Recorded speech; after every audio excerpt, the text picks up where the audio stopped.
आज का हमारा टॉपिक है डेफिनेट आर्टिकल द। अब द क्या होता है, द कैसे लगाते हैं सेंटेंस में, आज हम इस वीडियो में सीखेंगे। तो द एक डेफिनेट आर्टिकल होने की वजह से डेफिनेट चीज के साथ लगेगी। तो इसीलिए मैंने यहाँ पे लिखा है जैसे पर्टिकुलर पर्सन और थिंग। अगर कोई पर्टिकुलर पर्सन के बारे में बात हो रही है या पर्सन है, या कोई पर्टिकुलर थिंग की बात हो रही है या कोई सेंटेंस में थिंग है, तो उसके साथ दा लगेगा। जैसे एग्जाम्पल के लिए मैंने लिखा है let us walk towards the front gate. यहाँ पे जो है फ्रंट गेट, जो है फ्रंट गेट, यहाँ पर एक पर्टिकुलर चीज है। फ्रंट गेट, जो फ्रंट गेट है एक पर्टिकुलर चीज है, इसके अलावा सेंटेंस में और कोई चीज नहीं है। और क्यों पर्टिकुलर है? क्योंकि ये बोल रहा है कि लेट अस वॉक, चलो हम चलते हैं टूवर्ड्स। टूवर्ड्स की मीनिंग होती है किसी डायरेक्शन, मतलब एक डायरेक्शन में। तो कौन सी डायरेक्शन? जहां फ्रंट गेट है। तो जहां फ्रंट गेट है चलो वहां वॉक करने चलते हैं। तो इस वजह से जो फ्रंट गेट है वो यहाँ पे एक पर्टिकुलर थिंग हो गया है, जिसकी वजह से यहाँ पे दा लगेगा। ठीक, इससे भी एक अच्छा एग्जाम्पल मैं आपको समझाती हूँ जो बहुत इजी है। छोटे बच्चों को हम कैसे सिखाते हैं पहले कि जो भी कोई स्पेशल चीजें हैं उनके साथ दा लगा दो। जैसे रिवर, दा गंगा, दा जमुना, यमुना, दा यमुना, इनके साथ लगा दो। कोई सी भी डायरेक्शन है जैसे ईस्ट वेस्ट नॉर्थ साउथ, इनके साथ लगा दो दा, तो ये सब पर्टिकुलर है। जैसे सन मून, ये भी एक पर्टिकुलर है, इसके अलावा तो और कोई नहीं है, तो स्पेशल है, ये पर्टिकुलर है, इसीलिए इनके साथ दा लगा दो। ऐसे ही हमारा यूनिवर्स, वो भी एक अकेला है, इसीलिए द यूनिवर्स।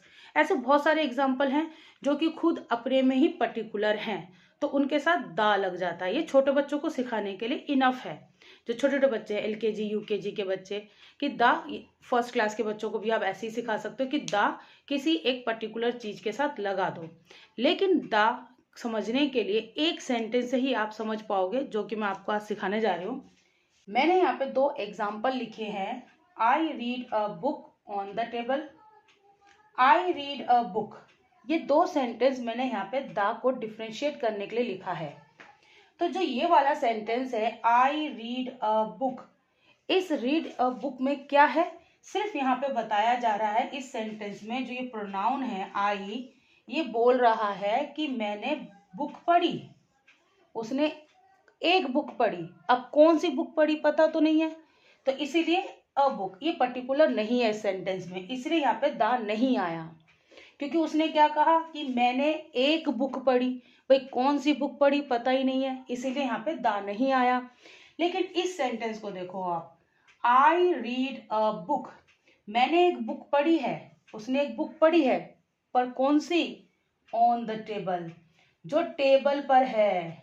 ऑन, टेबल पर है जो बुक, तो ये पर्टिकुलर हो गई ना कि टेबल के ऊपर जो बुक थी वो इस प्रोनाउन ने पढ़ी है, या हाँ पढ़ी है। तो इसकी वजह से यहाँ पे हम यूज करते हैं दा का। ये जो दा का यूज करा हमने यहाँ पर, इसीलिए हमने दा का यूज करा, क्योंकि ये वाली बुक अब पर्टिकुलर हो चुकी है। क्यों? क्योंकि वो ऑन द टेबल है, कि जो बुक तो टेबल पे रखी थी वो बुक इस प्रोनाउन ने पढ़ी है। तो इस सेंटेंस में ये बुक पर्टिकुलर हो गई, जो कि टेबल पे रखी हुई है। तो टेबल यहाँ पे एक पर्टिकुलर जगह है जहाँ पे हमने दा का इस्तेमाल करा। लेकिन यहाँ पर बुक पर्टिकुलर नहीं था, क्योंकि उसने कहा आई रीड अ बुक, मैंने एक बुक पढ़ी। अब कौन सी पढ़ी नहीं पता, सिर्फ एक बुक पढ़ी, इसीलिए वहां पे दा का इस्तेमाल नहीं हुआ।